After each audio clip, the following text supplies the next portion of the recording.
Sure. Hello, and welcome to the Mandalorian, Book of Boba Fett after show here on JLJ Media. I'm James Lott Jr., and I'm completely confused because I watched an episode of a show that didn't have Boba Fett in it. How's that, kids? Welcome to the show. Thanks for making this our number one show again last week on the network. I'm overwhelmed by the thousands of downloads you guys are doing. It must be because of Frank. We'll introduce everybody on the show. It has to be you, obviously. James Lott Jr., me, of course. Next to me is John Dunphy. Hello, John. Hello. I completely agree with you. I completely agree. It's Frank. It's all Frank. Come on. Trouble. That's true. Yeah, there's Frank Moran, of course. Hey, everybody. Thanks for coming to see me. Yes, come to see him. And shout out to Ryan Nielsen, my co-host of the Mandalorian after show normally. So I just felt like, why isn't he here? He can't make it. But I said, we did a show. It's our show, but it's crazy. It's not our show. But thank you so much for listening and watching us. Thanks to all the Boba Fett Facebook groups that we posted in their pages and talk about it.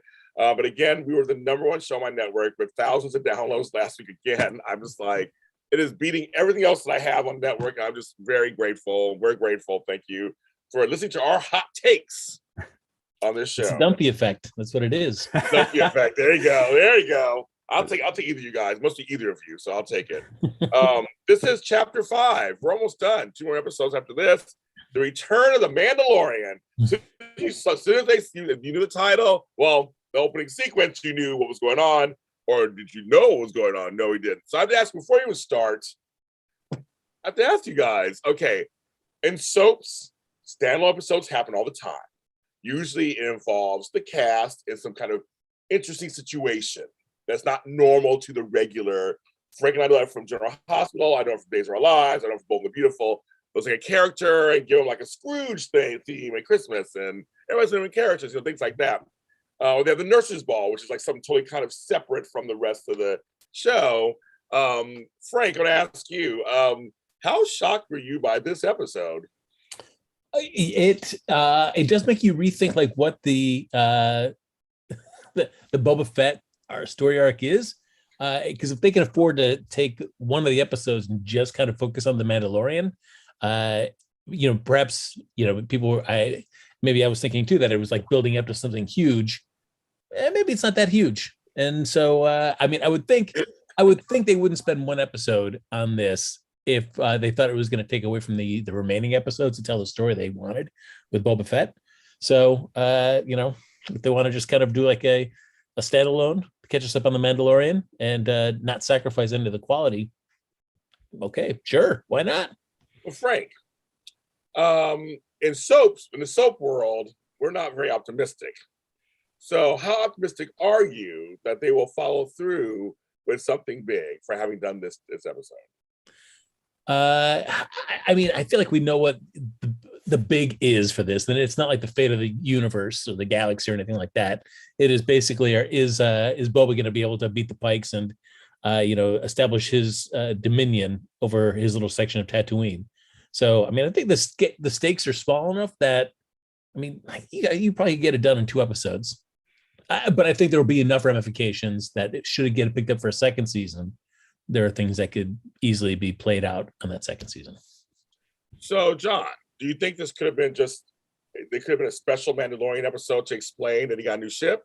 Or was this great that we got to see some of our favorite people back on the show and Fennec coming at the end? What do you think?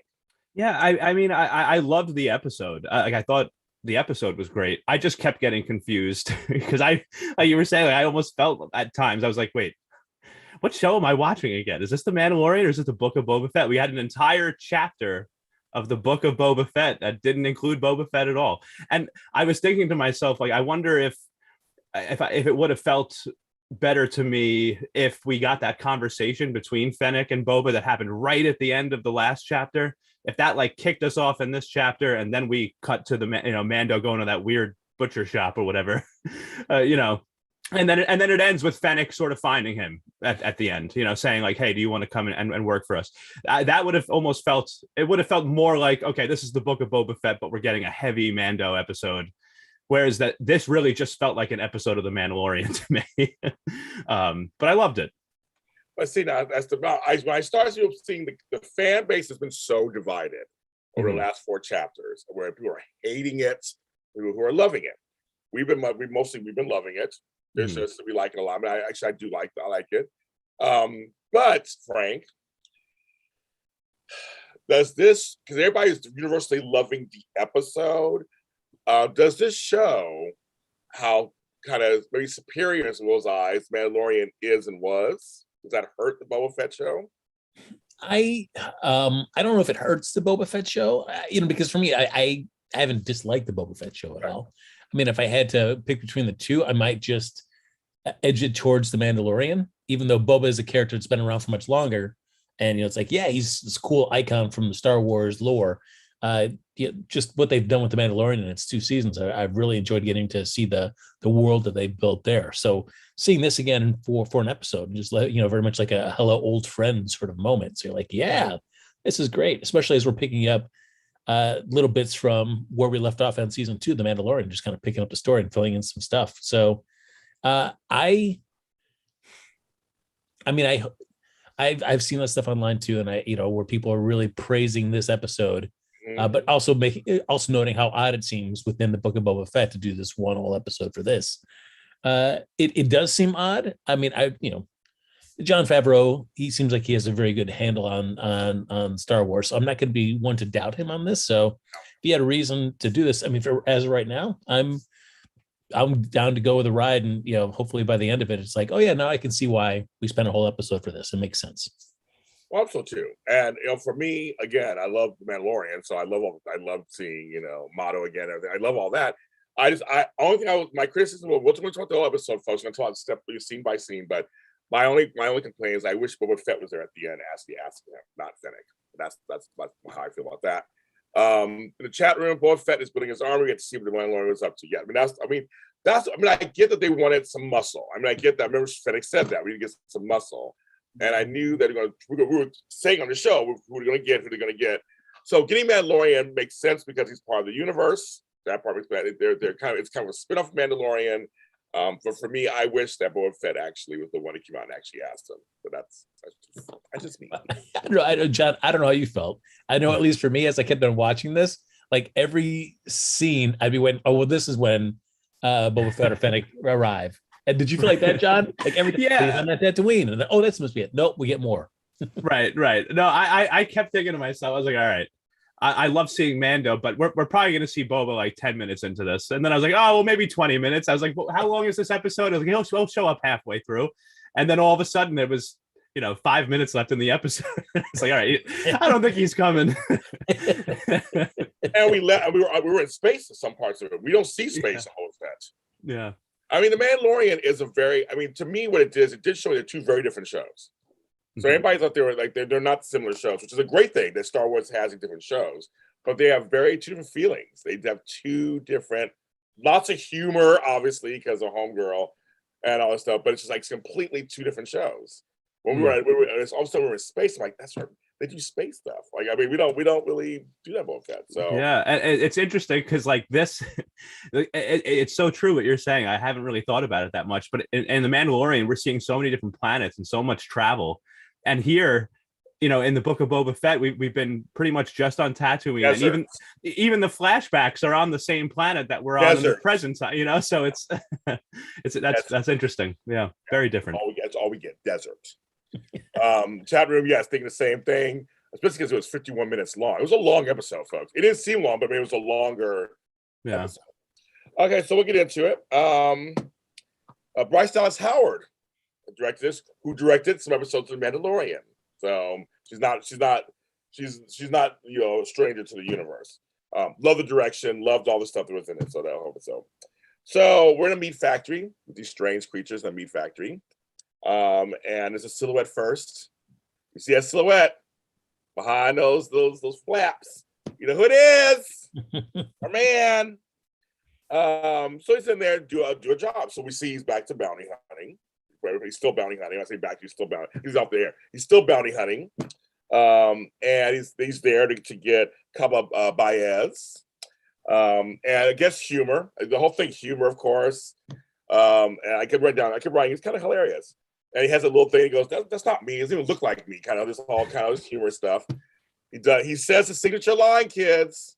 He says the line, "I can bring you in hot. I can bring you in cold." They don't listen.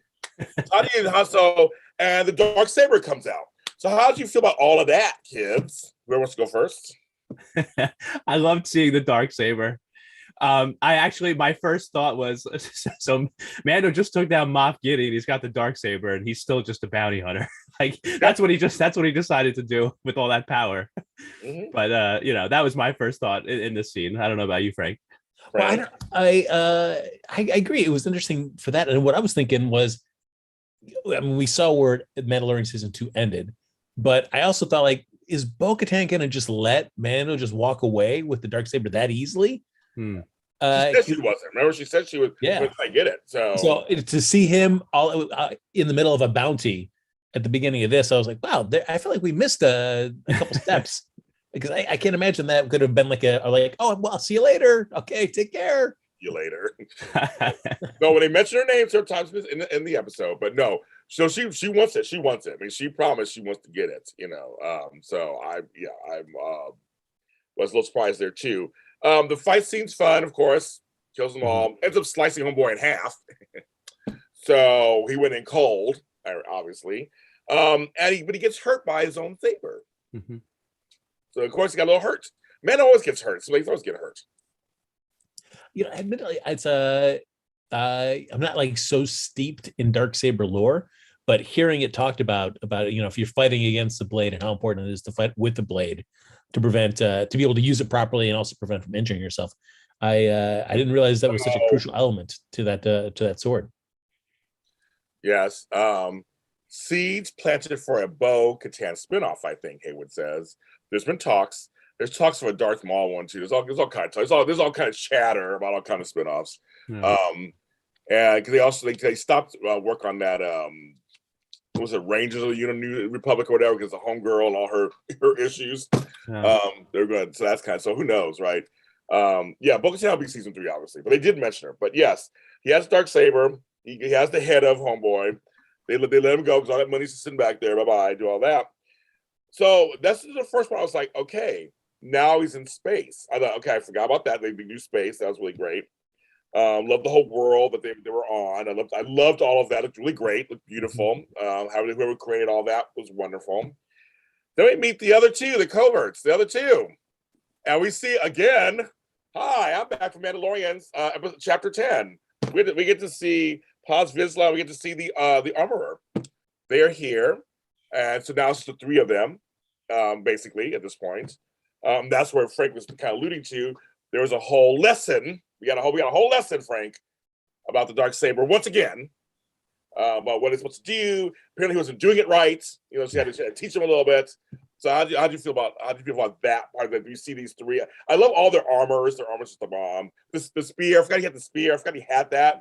They were going to change it. They said once again, like on the Mandalorian, it's meant for armor, not for weaponry, because it can hurt the armor. But we got like a history lesson of the whole Mandalore and all that. So how do you guys feel about that? John? I loved all of this stuff. And part of it is because, and I think we've talked about on this show, like how certain times people don't like things that are slow, right?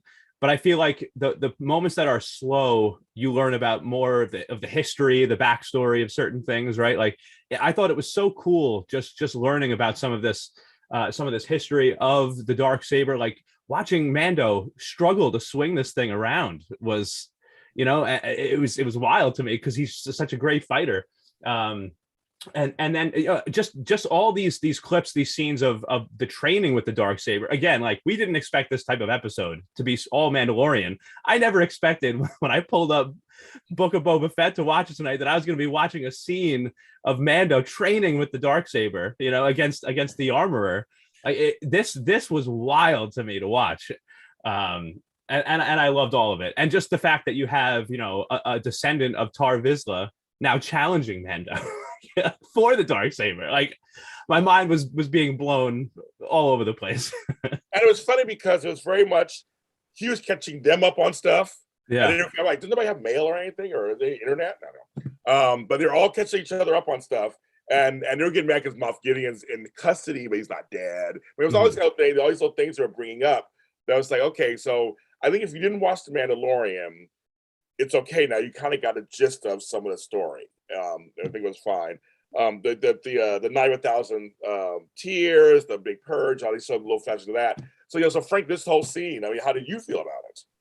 No, I agree with what John was saying too. It's always great to get some backstory on events that you've kind of heard about in other shows, whether it's Clone Wars or The Mandalorian, kind of seen brought to life in a little bit there.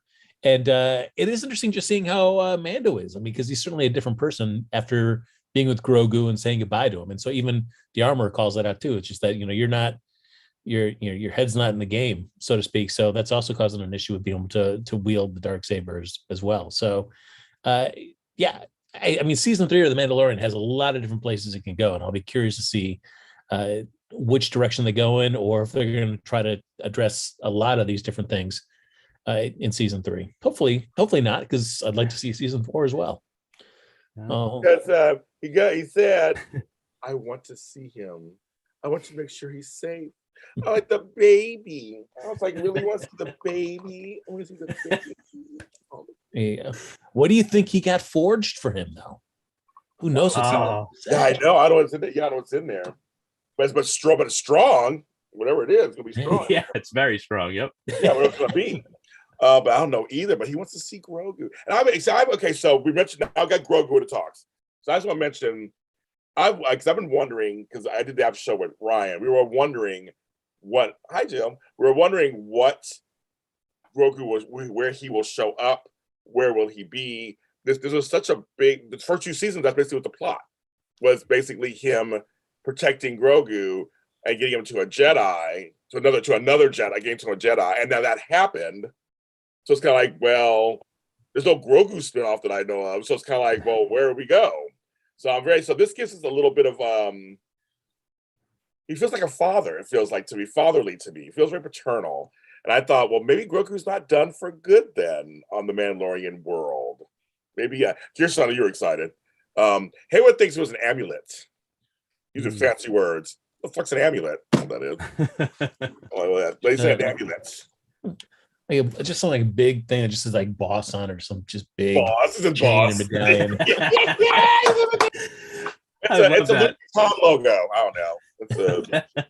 It's a big Tesla logo. I don't know. But I always wanted, so mentioning Grogu several times in this, but this is the first time I heard. I was like, oh, they're actually mentioning him again. I was like, it was jarring for me because I was like, oh, Grogu's never been mentioned in Boba Fett series. Like, it's never been mentioned over here. So I was like, oh, so I guess he's not gone. Yeah. I mean, even to the point where he does pull out the little satchel later, and it just kind of looks like Grogu's head. Yes, it does. I thought of you, Frank, at that scene. I thought, I wonder if Frank would like the scene or not. Anyway, so you got the other fight for the positive, but here's the big plot point though that now continues for the other show. The armor asked, "Paz, you ever had your helmet taken off? Are you taking off your helmet?"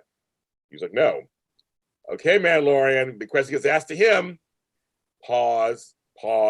It not only was it a pregnant pause, it was a pregnancy C-section give birth pause. He gave birth to twins. It was 24 hours of labor kind of pause. And he was like, yeah. And I used to say yeah, but I'm paraphrasing. You guys all watched it. But basically admits to it. And she's like, get off with your head. Get out. She's like, bye. Yeah. That's it. Get out. I like that though, because I mean it had been built up, especially in the first season, so much about how he never took his helmet off and how important that was to him. So and then people will joke about like, well, now he's just taking it off all the time here in season 2, and it's cool to just see that this was a serious thing and that there are consequences for taking off the helmet. Also a solution too, which ties into season 3 for a way to possibly be able to get back into this is the way. This is the way, kids. We heard that several times in the episode. I was like, this is weird. It's interesting to me too, the whole taking off of the helmet, and Bo-Katan coming up a lot in this episode too, because we saw on the Mandalorian this topic come up, I think, with Bo-Katan, where she kind of said like, like what you think you can't take your helmet off, like kind of saying like that's like a really old archaic rule, like this is, you know, and she actually seemed to have a lot of negative feelings towards this sect that Mando had been a part of, like that they were not, you know, the type of Mandalorian that a lot of other Mandalorians liked to associate with, let's say, right? So it's interesting to see that to me, especially because we got so much we got a lot from the armor about Bo-Katan and what she thinks of her and her family. For sure. I really enjoyed that too, because it was, I mean, you saw Bo-Katan from the Clone Wars, so you knew a bit about her, but then you spend some time a lot with Mandalorian in season 1 in that sect and the way they think. And so it's interesting to have that kind of clash of beliefs between the two sides and kind of, I have a feeling it's probably, you know, neither one's completely right and neither one's completely wrong. Right. But they're not willing to see like the middle ground with each other, though. But I think it's interesting. Yes. And I do like that she just brought it up. It's like, I wonder how often she asked that question about taking off your helmet. Like, it's like, well, you know, I actually thought to myself, I was like, is this, because I got a few uneasy feelings from when he was with them, with the armor and with Paz Vizsla, and I felt like, is she asking this question because they know he's taken his helmet off? You know, like the exploits of Mando throughout the galaxy. You know, if you take on Moff Gideon, you know, on a ship, like people have probably heard about this. They probably heard about some of your exploits through the galaxy. Maybe they already know this. It almost felt to me at times like they were setting him up. I don't know. I don't even know how to describe it. I just got a very uneasy feeling at times from this whole interaction. But true, because it's like one of those things like when you go to court, they're not asking you questions they already don't know the answers to. So you're like, oh, all right. Bill Burr's out, his character's out there just ratting on Mando. Dude takes his helmet off all the time now. Yeah. So he has to board a commercial flight, which made me chuckle. I wrote down hilarious. Very timely from today, right? Of flying today. You can't have your weapons on the plane. Like, it's my religion. And the whole sequence of him taking all that shit off made me laugh so hard. Oh my God, it was so funny. What do you guys think about that part? I think it was just kind of funny. I thought it was so interesting. You can't have flights. Hey, we got the Star Wars version of going through, you know, the TSA checkpoint at the airport. Exactly. I loved it. Especially when he points and goes, "I know everything that's in there." Yes. That was like, that's what. Yes, I like that. There's the real moment they put in Star Wars. What do you think, Frank? For me, you know, there was parts of me that are like, all right, is this what the episode's going to be about? Is that he gives up all his weapons and somebody is like holding up the liner and he's like, oh, what can I do? Or does he get to Tatooine and he opens the case and realize everything he had is gone, and now he's got to figure out who did that.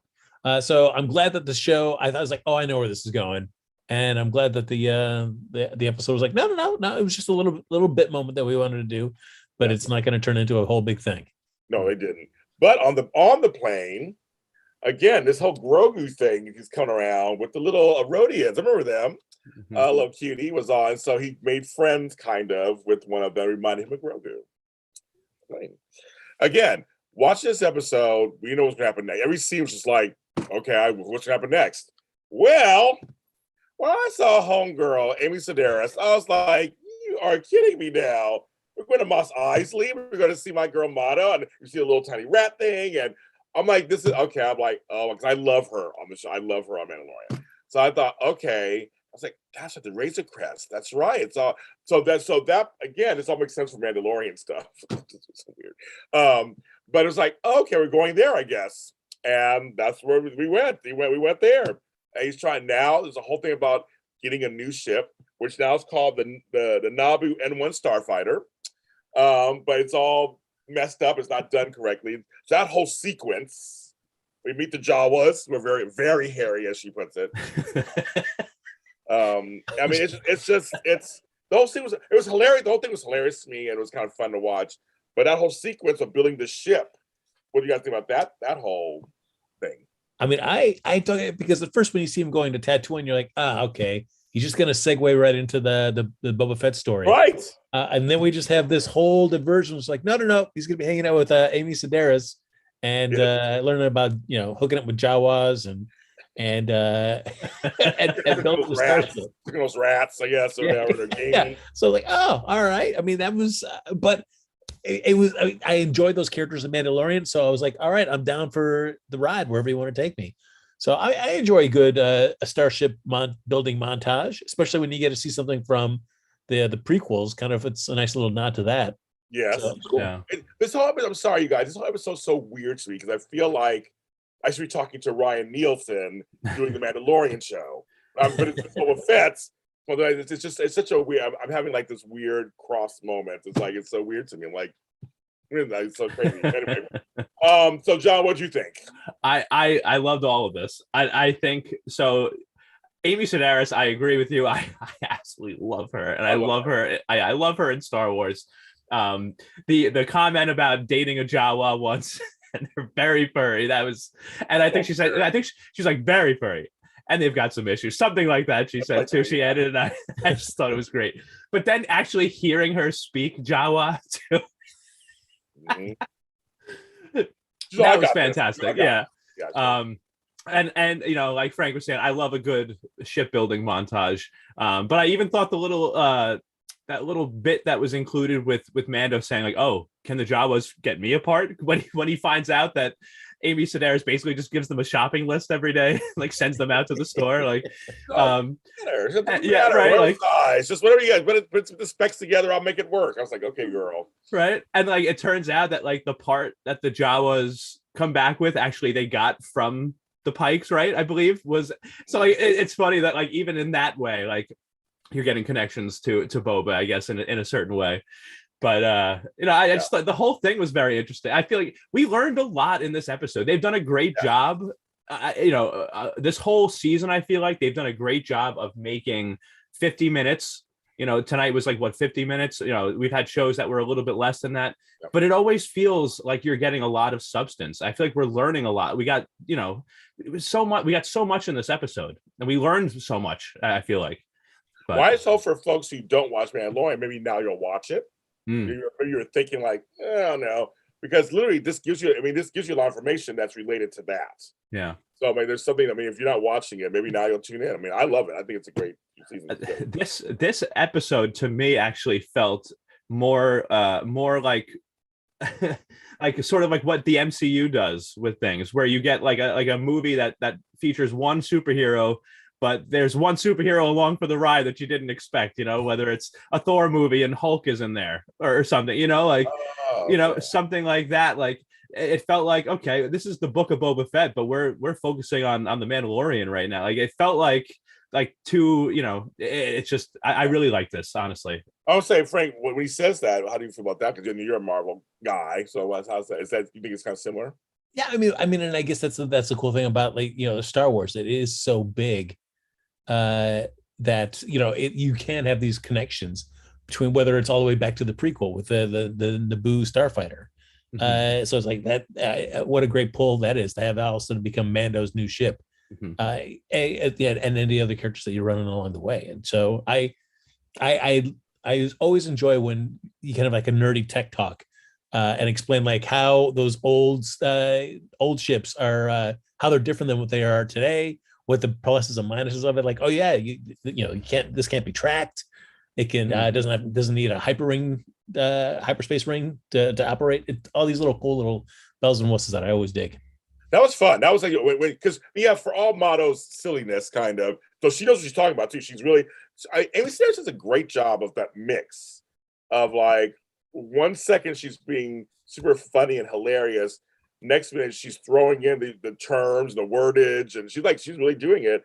But she also mentions, see, here's where I think, okay, this is a little crossover to Boba Fett. She mentions the Pikes. How everybody in the galaxy is afraid of them. All the spice running. I was just getting stuff from I was like, okay, so the Pikes are bad, folks. They're running things apparently. Everybody's afraid of them. It's like, okay, another little thing for Boba Fett's people. Now we know that she's aware of them also, and that they're not good apparently. The spice running. So we got that also. The ship itself, I thought was beautiful. I love the way it looked. Very sleek in design, very pointy. And kind of bumpy at first. I mean, a typical, kind of thing was bumpy at first, and I'm not sure. We got a really cool sequence of it. Finally, you really getting into it, going through Beggar's Canyon and all this stuff, until he is stopped again. Mandalorian again. He is stopped by 2 New Republic pilots.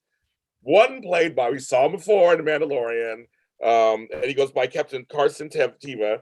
And the other guy, I looked him up, is actually, his name is Max Lloyd Jones. Who was Mark Hamill's body double in The Mandalorian finale. Oh. So he looks familiar. It had that kind of Luke that Mark does, right? Ethnics. But I looked it up and I said like, he looks like him a little bit. So but anyway, so we got to see Homeboy back again. I remember him from the Mandalorian. So he kind of gets pulled over, so to speak. Little fun moment. But do you guys like the ship? Do you think it's kind of cool? Do you like the name? Do you like the nod? You said you like the nod, of course, but do you like it? We good? I'm down with it. I don't know, John. I don't know how you feel about this, where it's the because we saw it in Mandalorian, so we kind of know like, hey, the Republic, they're flying around in ships and they're kind of policing the space. Yes. But I don't know. It's just something about like after we're seeing like, hey, they destroyed the Death Star and it was awesome, and they fought. There were a rebellion to like, we're just pretty much like space cops. Yeah. We're just gonna pull somebody over when they're speeding. Like they almost made me feel like, this is not as cool as I thought it was. Right. You guys literally just like, man, you really want to go back to headquarters and do all that paperwork? Like some things never change. Right. Like some things never change in the galaxy. Never change. But I thought the ship itself looks so badass. Like that is so Mando, that ship. I loved it. And I did notice that the spot on the ship where the astromech would go. You could see Mando actually said to Amy Sedaris was like, oh, what'd you do in here? What'd you do with the astromech, port or whatever? And she was like, oh, I hollowed it out. I thought it would be, I thought you would prefer that anyway because of his whole, thing with droids. And then I thought, that looks like a good spot on that ship for maybe a youngling named Grogu to fit potentially. That's true. So maybe they'll have some more adventures in this new ship. I don't know. Yeah, I think it was a very cool ship. I liked it. I did like it. They're all space cops. Haha, in the chat room. Space cops. I know exactly. You're just like, it's very much like, it's some coffee and donuts. And it just felt like. It felt like, so some things apparently never change. Some jobs just never change. That's guys, how that is apparently. That's kind of fun. Yeah, it was interesting. Like with the droid area on the ship, I was saying, well, if Grogu's with the Jedi, even though Mando's going to go visit him, it's not like going to be like Grogu's going to be hanging out with him. So it's like, well, do they switch it up and give Mando some sort of partner that he can get a connection to? Because I feel like he kind of softened up a little bit towards droids in the time that we've been with them. Would he get an astromesh or something, and we see some kind of relationship building between them? I don't even that's something I'd even want, but just curious what they've Well, again, in space, he sees that Rhodian kid again and has a little moment. Yeah. So, pick him up. He's gonna be the new Grogu. He's gonna be the B kid. Give me an Ewok. I'll take one of those. Why not? They're laying around somewhere. Give me an Ewok. I'm gonna keep advocating for Ewoks. I'm gonna keep advocating for them on these shows. Yeah, probably never gonna happen. But yeah, so I mean, you're right, Frank. I don't know either. Man, it's just kind of it's next season on that show. We'll find out. I guess. We like the ship. So everybody, we like the ship. The ship's the bomb. Yeah. So basically, I mean, it's so funny because this was a long episode, but literally nothing really happened because they were now at the end already. Well, he shows up, Fennec shows up. So we got, okay, there's somebody from Boba Fett, but yes, but weird, she was on the Mandalorian also. So it's kind of like, it was like, okay. But she shows up with purse of money in hand, asks for his help. He says he'll do it for free. But first I have to go visit a friend. And that's how it ended. But also, so that makes me think though, it's like, but first I got to visit a friend. One, does he even know where Grogu is? Like, does Luke tell him, like, oh, and by the way, if you ever want to visit, here's the address. That conversation never seemed to happen. No. But then also, it's like, well, Boba's needing help now. So you're just like, this is not like, hey, come back in a couple weeks and help me out. It's like, this is actually happening right now. Can you just help us out first and then go? No, Frank, he got shit to do. He's going to go see his friend first. I'll help you to say, don't worry, I'll help you. I got to make a run first. And I'll be back. which I don't. But it's like, are we ever? I feel like we would want to see that, so they would show us that in the Mandalorian. I can't imagine they're going to show us that in the Book of Boba Fett. Why would they waste time for that? Because it would take away from the story. Well, But then also, it's like, but if you're not going to have Boba do that until we see the Mandalorian season 3, then why was it important for him to say that right now? Because it's like, he could just we know that he's going to see Grogu at some point. Does he have to put Boba Fett off immediately? John, I don't know, unless he's no, I don't know if that would make any sense. I'm just thinking to myself, maybe he's thinking like whatever he's about to do is going to be dangerous, and he wants to get this thing that was just forged by the armorer to Grogu before he goes into battle or something, and that's why he needs to go see Grogu right now or something like that. I don't know, but I feel like I would love to see Grogu come and join the fight and put up his little force hands and and do and stop some big bad scary Pike person. Because you guys, it had the Grogu. Oh shit! I'm sorry, Grogu. Sorry, baby, they drop you. The Grogu Mando reunion has to happen on Mandalorian, right? Well, it's just weird the timing of this line being in there, because what else could he mean by little friend? The only other little friend that I can think of is Queel, the Ugnaught, but we know what happened to him. He's gone. I can't think of any other little friends that Mando has. Well, it has to be Grogu. It has to be, but I feel like if both shows were on at the same time, then we can go back and forth. It'd be fun to go back and forth. Like the next episode. Right. On daytime, there's Young and the Restless, Bold and Beautiful. They cross over sometimes. And so this character's over here this week, the next week they're back home. Like if they're both on, then yes, then you totally go back and forth. But Frank's I'm like, well, why would they do it on Boba Fett when it's such a popular character on Mandalorian? Yeah. I mean, like I don't know. I don't know. But he says little friend. I'm assuming it's Grogu. I don't think it's anybody else. It's that kid on the starship that he saw. He's going back to see him again. Seeing Rodian. That's the Rodian again. New friend. Replace him with that. Replace Grogu and Rodian. That's how we'll do that. Or is he going to see someone that could help him learn how to fight with the darksaber? He already did that. He knows how to fight darksaber now. He already knows how. Do you guys think it's crazy? Like if he goes and sees Grogu and says like, oh, I have to go now and help my friends, like, and Grogu comes with him. You think Luke's coming too? Luke's coming to fight the fights? Here's the thing. If Boba Fett, here's the thing, and Frank, I don't know, you guys will agree with me.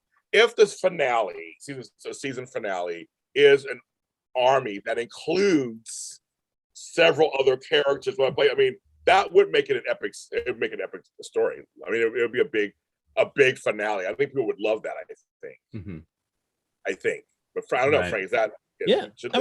Let's get Luke back on Tatooine again. Come on. Right. Why not? Right. Yeah. What's cool about it though is that it just feels like. I know this is a Mandalorian episode within the Book of Boba Fett, but I do like the idea. It's like every episode matters, no matter what the series is. So because you never know who you might see, and we're not going to keep it so isolated that we're going to continue telling these character stories, even if they crop over and cross over into other series. We're still going to be constantly. Let me ask you a question, Frank. Then, because with that, I agree with you, but with that, it's kind of weird because some of those droids were from other series also, and if you don't watch the other series, some of these droids you wouldn't even know what they. On many of these series, you're like, I don't know, like I recognize that one from from Bad Batch. I recognize that one from from Rebels. I remember that. And if you don't watch, it's kind of weird. Sometimes with some people, it's like, well, do you take them for face value? They're cute little droids that were from something, or do you literally have to watch every series on Earth? Well, I don't. I feel like there are different characters, different tiers, where there is like those droids, where it's like, hey, if you happen to catch everything and you knew, then that's great. But if you've never seen the other episodes of the series they've been on, you're not going to really miss out on anything. It just only enriches it if you have. But like a character like Mando, the front line, the main character in another series. You're going to be watching him. So if you're seeing him pop into another series, you're probably coming with that, knowing that character story. Or at the very least, you're interested enough in that character and what you see of him within the series you're watching that you want to go back and check out his series to kind of get filled in and everything you should know about the character. I'll go with that, Frank. And he said he keep mentioning other characters like Bo-Katan. If you know who that was, you'd be like, who that? Who that is? Right. But we know it is we watch other things. She shows up in several things. So we know who it is. But yeah, it's very interesting they kept mentioning her too. I think everybody knows Grogu at this point. I think the whole world knows who that is, whether you watch it or not. So everybody knows who that is. But so these other characters, so I see what you're saying, Frank. There's different levels to what you should know or who's more important to know, I guess. You're right. Makes sense. Yeah. I gotta do that. Yeah. But I mean, literally, that's the episode. I feel like it's so weird that we ending like just like that was the episode. It was just such an interesting thing. And I'm curious to continue reading the comments from people because it's like everybody loved the episode. But I'm going to be with Frank, and I feel like I'm Frank Moran. I'm like, I don't know if they're going to follow. I mean, I feel like I don't know. I'm like, I want them to follow through, but I'm a little nervous that this was almost a self-serving kind of like, let's show you how great Mandalorian is. It is. It's a great show. But was this worth? We'll only know this in 2 more episodes. We'll only know this. We'll know it then. Was it worth doing this to the Mandalorian, to the Boba Fett franchise? Like, was it? Should this been a separate little special, or should it have something else in between? I mean, I'm very curious to see how this does play out, Frank. Well, because I mean, I think it's also, I mean, certainly the people's reaction to the series thus far. I mean, this series has been done already, so it's not as if Jon Favreau and Dave Filoni and Robert Rodriguez are like, I was on Twitter, man, I'm not digging this. Can we just do a Mando episode real quick? Just drop it in the middle, just to keep them cool. I mean, this has already been conceived with this in mind for whatever their overall reason was for including this episode in the series. That was done before we've seen anything, so they clearly had a reason for it. And I don't think it'd be. I think they have enough trust in their characters. I don't think they started Book of Boba Fett and said like, man, this is kind of dull, guys. What should we do? Right. I don't think they would. So there must there must be another agenda at hand, and I guess we're not really going to know until we see the other 2 episodes. Yeah. I'm used to Frank. I'm used to being positive. I'm used to being positive. John, please go ahead. Yes. I feel like, while I was confused by this episode at times because we didn't see Boba Fett once, I do feel like there were clues in there that this episode and a lot of it is going to play heavily into the rest of the Book of Boba Fett season 1, including the training with the Darksaber. I think we're going to see Mando have some sort of battle with somebody with this Darksaber. You know what I mean? I think that with the new ship he's got, that might play a factor, talking about how fast it is and how powerful it is and this and that. So I do think that we could see, some things from this episode that have a big effect on what happens going forward in Book of Boba Fett. I have a question for you guys, though, just because I feel like the Pikes as like this villain, it feels like there should be somebody else, right? Doesn't it feel like there should be some other one like big bad? You know what I mean? Like there's no one like boss at the end that we have to beat. It's just the Pikes are the bad guys and they sell spice. True. It seems like almost too kind of big. Right. Like, who can I specifically focus my anger and rage towards in terms of this is the person I need to beat? Right. I feel like we're starting to see the side of the good guys and who they're lining up with. But I feel like we got one major reveal of a villain coming. Yeah, I mean, it's always like this. I mean, at least with like Moff Gideon and Mandalorian. I mean, you saw, you didn't see as much of him as you would see of Mando or anything, but you saw at least a little bit of pieces along the way to kind of like, all right, he's kind of, I can see why he's getting kind of built up, and I understand why he's our big guy that we got to take down by the end of the season. Yeah. So, I mean, we haven't had that like this where we haven't really got to really know the Pikes other than like, hey, they're running spice and they're just just doing jerky things throughout the galaxy. Yeah. I love that. Yeah. So I don't know. Yeah. But it was like, because even you mentioned that, James, where like if you look at this episode by in and of itself, I mean, I guess not much happens. I mean, we see, Mando does a bounty. Mando, gets something for Grogu. Mando almost loses the Darksaber. Mando gets exiled from the Mandalorians. Mando gets a new ship, and Mando decides that he's going to help Boba. I mean,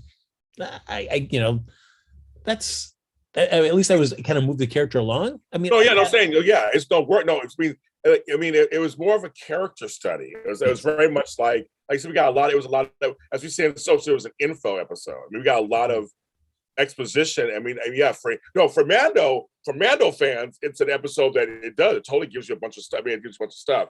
I'm saying, and that's what I'm saying. But in terms of usually we have a lot to talk, the backstories, and we have a lot to talk about. But in this one, it's very straightforward to me. It's a very straightforward episode. It's like this happened, that happened, this happened, bam. But do you guys feel like what happened in this episode compared to what we've seen in the episodes of Book of Boba Fett, more happened in this episode for Mando than you would see that's happened to Boba in his episodes so far? Yeah, clearly, yeah. I mean, well, with Boba, we got a lot more backstory because his thing was the episodes were split most of the time. It was mostly backstory, current story. They're filling us in on Boba, where with Mando, we already know it's with him. They just actually pushed him forward on some level a little bit. So that's the little difference. One was filling in the backstory, the other was taking us to another step. So it's almost like two separate things. So I guess it's a cool question on some level, but I think it's kind of more like that was it's still again a different feel. It's a different show. Boba Fett's a very different setup show compared to the Mandalorian, and to me, it was very clear when you watch this episode. It was very Mandalorianized. Yeah. Mandalorian. It's funny as I'm listening to you talk about that. I'm thinking to myself, like the first half of this episode felt like a Mandalorian episode in the pacing with all the things that were happening. And then the second half of it, as soon as he got to Tatooine, right, to Mos Eisley, it felt more like a Boba Fett. Like we were getting things really slowed down. Not that that's a bad thing. No, I agree with you. But it felt like we went, we were at the butcher, then we went to get paid, then we went to the airport, and we took a flight. Then we did our training with the Darksaber. We went to the covert. We did this and that. You know what I mean? It felt like so much was happening in the first 25 minutes of this episode, and then the next 25 we were just hanging out with Amy Sedaris, and it was awesome. But it was just it was very different. Yeah, two different sides to this chapter for sure. Yes. Definitely felt like season 3, chapter 1 of the Mandalorian, though. That's what it's like to me, completely. They're very, to me, it's showing they're very, again, we like Boba Fett, but it's saying they're two very different shows. And presentation, pacing, style. I mean, literally, it felt like a Mandalorian episode. And again, maybe because we kept thinking Boba was going to come on at some point, it just feels I'm letting it settle in my brain. It's still weird. I just watched it like 2 hours ago, so it's still settling in my brain. Like I just watched the Boba Fett episode, but it's a Mandalorian episode. Like my brain is trying to reconcile the two, because it was very unexpected. I just did not.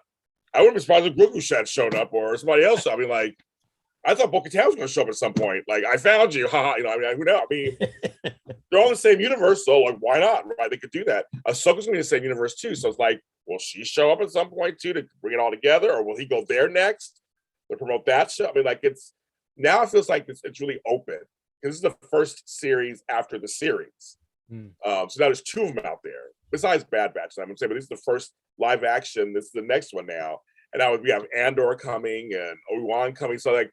But they're in different time periods, but these are in the same time period, so crossover. So that's my question I asked my other show was this really a crossover or just a standalone episode of Mandalorian? I mean, I guess it was kind of a crossover, right, Frank, on some level, right? I guess. I mean, I guess because we did a little bit of name checking. It's a crossover light, so to speak. There you go. We name check the other show, the other characters involved with that, and the storyline that's going on. Just enough that he's like, oh yeah, this is technically a crossover, everybody, so you can relax. It covers that base, but it's not like you're not getting that true like, oh, it's Boba Fett and Mando hanging out for a whole episode, kind of doing their thing together. Well, he's gonna be back. So whether it's next week or in 2 weeks when it's the finale, he's coming back, folks. So Mando will be on. Yeah, Frank, let's go see a friend. Yes, get mad about dogs. Is he a man about a dog? I guess so. I mean, that just seems so weird that he would be gone next episode, and then he shows up like at a really crazy moment of the last episode to help save the day. And he's like, oh yeah, I'm done visiting with Grogu. We're like, so that all happened off screen? We never saw that? All right. I don't know. Let's just show Grogu next week. Yeah, Which would be weird, right? It'd be weird how. I trust me. I'm confused. I'm confused, Frank. I don't know what up is down and down is up. It's raining cats and dogs. I don't even know anything. It's no reference, folks. No reference to a movie. I don't know. Yeah. Because I don't think if that was the case, they were going to do that in more episodes, tie up more episodes of Book of Boba Fett with Mandalorian stuff. That seems weird. Because you're right. Lucasfilm would not have a problem like getting Disney to say, like, okay, we'll give you a standalone Mando episode if you want to do it that kind of ties alongside Book of Boba Fett. I don't think they'd mind that at all. Because Frank and John, I keep feeling like next week should be the precursor to the fights. I feel like the big showdown should be last episode, right? I mean, sometimes they'll do it in the penultimate episode, but I feel like that's where it should be at the end. I'm just guessing. I don't know nothing. I haven't read anything. So, and Diane Cap says it's man the only muscle Boba's going to get. So I'm saying next episode could be by finding somebody else. I mean, I'm wondering, isn't it the progression? Should that be the progression? Is now get one more person or somebody else and then prepare? I don't know. You guys tell me. What you think? I mean, I would have thought it would have been this episode was we're assembling, we're recruiting all this muscle. Then the next episode is the start of the plan. It kind of gets, kind of messed up halfway through. It's a to be continued. And then we kind of wrap it all up in the last episode. And then kind of what's Boba Fett going to do now kind of deal. That's how I thought it was going to go. Now, who knows? I like that, Frank, actually. John, what do you think for next 2 episodes? There was a point when Mando first got back to the covert, and I wasn't sure how decimated they were. It turned out it was just they're fine. and the armorer. But I was actually wondering, is there a chance that Boba asked Mando for help, and Mando can somehow get some of these guys from the covert to come? But it seems like they're pretty much cleared out and decimated. But there's something about him having that dark saber that I'm like, I wonder if he can recruit any other people that can come and help him out. Well, obviously, like he's off to see Grogu, I guess. Who knows who else he'll meet along the way? But I don't know. It's interesting. I wonder if he would go and get somebody like a Bo-Katan or something like that, and anybody that she might know. Maybe if that's somebody that would come and help out. But Frank, it just feels so almost weird that was the ending words of the episode. Yes, it was almost like gratuitously like saying, it was for fans of Grogu. But except you're thinking, but then again, it's not next week's not the Mandalorian. Next week's Boba Fett. So I'm like, where does that end? We have to see they can't do that off camera. I know. It's weird to include that line. For me, it was. Yeah, they could have just stopped short of him saying that line. Just like, oh yeah, I'm in. Hey, it's on the house. Boom, and we're done. But now we've included that line, and so we all wait now for another week to figure out, what Jon Favreau's gotten in his mind. We have to see. We have to see you. It just seems like one of those things, like you don't include a line like that unless you're going to see. But see, unless you're going to see the character. Again, I've been around Frank too long, and on soaps, they do shit like this all the time, and half the time there's no follow through. They mention characters, right, Frank? They mention characters' names. Yeah. They bring up, make it very serious. Your father's been calling me. On one soap I rewatched, they've been mentioning this guy for years, this character's father, and he's never come on. They've had scenes where it's like, he was calling me all day yesterday, and blah, blah. I'm like, nothing. Frank knows what I'm talking about. He's laughing. He knows what I'm talking about. And so I'm saying, I get nervous because I'm like, other shows have done it too, besides soaps have done it too, where they make these big moments or make a sudden turn. All of a sudden you're like, oh, we're not going over there anymore. We're going over here. And then maybe later they get there, maybe. But I'm just saying, I'm nervous. I'm like, we weren't expecting this episode, so we don't know what's going to happen really in the next 2 episodes, really. Yeah, part of me almost wonders if like Mando's going to go off. We're not going to see him in the next episode, right?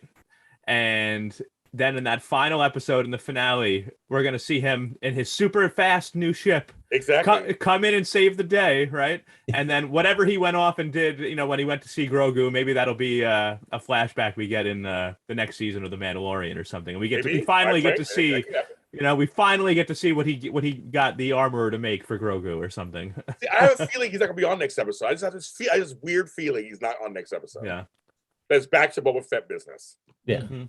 But when he shows up in that Naboo fighter there, and he's like, "Now this is pod racing," we're all gonna love it. We're all gonna love it.